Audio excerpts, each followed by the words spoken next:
Greg, what was unusual is that you had, 1,400 protesters, dissenters actually detained. Walk us through what happened.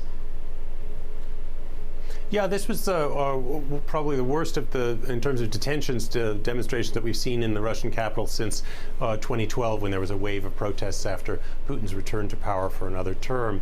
No one really sort of expected the political season this year to get quite that bad. What we've had is city council elections in Moscow, which are usually not a particularly dramatic affair.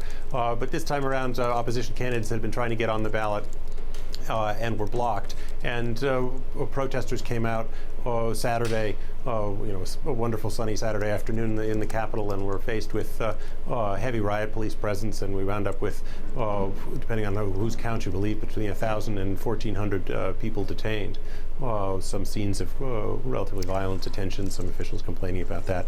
So it's certainly more drama than we expected in the political season in the summer here. So, Greg, does that tell us that Vladimir Putin's in a position of strength and that he felt like he could do this and not look bad, or that it's a weakness position and he needed to sort of crack down to sort of help consolidate his power or his communication?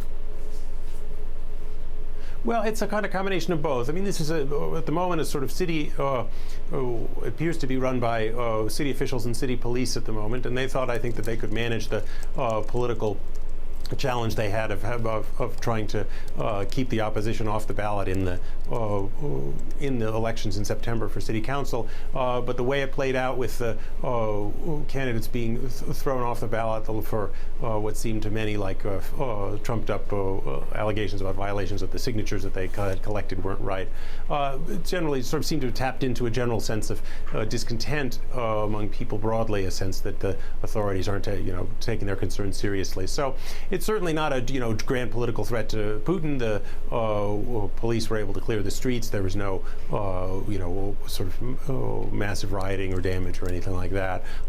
So I think on both sides, it underlines the extent to which people are there's sort of simmering discontent here with the authorities, but at the same time, it also the ability of the police to put down the protests, at least at the current levels.